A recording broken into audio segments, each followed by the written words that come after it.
Welcome back to the Todd Starnes Show. Well, the search for 84-year-old Nancy Guthrie is still going on at this hour. We told you about police releasing a timeline of Guthrie's disappearance, shown right here. Saturday, 9:45 p.m., Guthrie was dropped off at her home.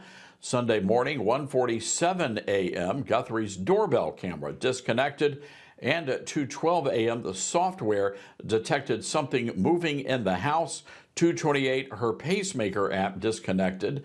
Sunday afternoon, 12:03 p.m., the Guthrie family calls 911, realizing something's wrong. Police arrive on the scene minutes later. Well, joining me now is Pat Brosnan, a retired NYPD detective. Pat, they're not sharing much information. Does that mean they don't have much, or is it possible they're withholding a lot of information? Well, I think they have quite a bit, Todd, and good evening. I believe that there was the equivalent of a biological explosion of trace evidence when they forcibly pulled Nancy out of her home. That's just the way it is. Humans shed evidence, trace evidence, fiber, forensics, eyelashes, hair, blood. But my concern is less about them withholding evidence, which is mostly a measure of tactical and strategic maneuvering by the police.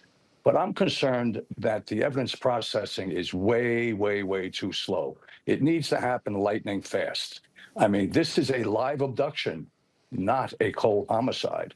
The FBI lab has to start acting more like an emergency room and less concerned with courtroom certainty. These results have to be processed at lightning speed so we can identify the bad guys, get them in leg irons, and bring Nancy home. You know, I'm wondering about the brother-in-law. This was actually a question asked at that press conference, and the sheriff refused to rule him out as a suspect, but then he went on to say that everybody is still a suspect. They can't rule out anybody. What do you make of that?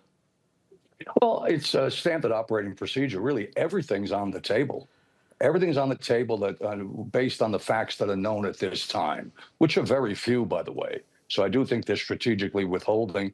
But certainly, always the last person to have seen the missing is a critical component of the investigation. But it could go back 30 days or 45 days. I really feel that apart from warp speed processing of all the trace evidence, there also will be some very quick processing of the data analysis of those 20 towers, 20, thank God, towers AT&T has up in that fairly remote area.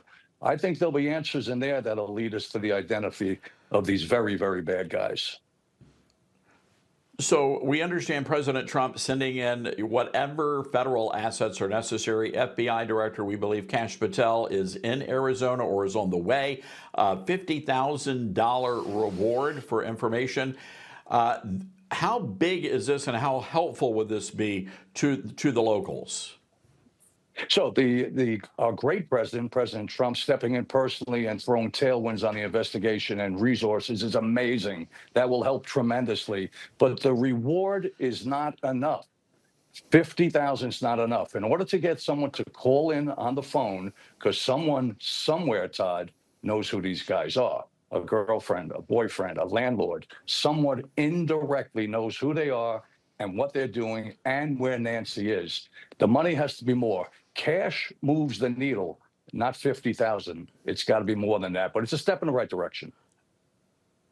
So we understand, by the way, that this the deadline on the ransom note, it's this afternoon, Thursday afternoon. What does the police, what does the investigation look like now that we've got a deadline that is fast approaching? Well, my understanding is there's a backup deadline of Monday afternoon as well. So the protocols as it relates to delivery are a little bit ambiguous, at least published. So, but that's certainly promising to the extent that there is now a formal ask, because up until that, there was no ask. It remained ambiguous as it relates to motivation, right? What could it be? Revenge or money? So there we have it. Finally, that surfaced. But do we know for sure that it's validated and authenticated?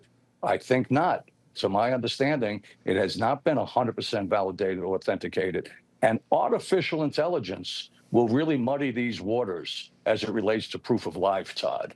And that's a brand new 2026 example of where technology cuts on the wrong side of the ledger, on the wrong side of the equation against law enforcement. And of course, we already know that there was at least one other ransom note that turned out to be a fake, and that person is in jail now as a result of that. Pretty damn despicable, if you ask me, Pat. Wow. All right, we've got to leave it there, Pat. We're going to. Yeah, go ahead. Go ahead. We'll give you a thought. No, I can't. The blackness of men's souls in the darkest of times, I just can't get over it. I hope he gets 100 years. Yeah. Really bad guy. Really bad. I'm with you. But thank you. Yeah, I'm with you. All right, Pat. Absolutely. Appreciate it. We'll bring you back in on this one, folks.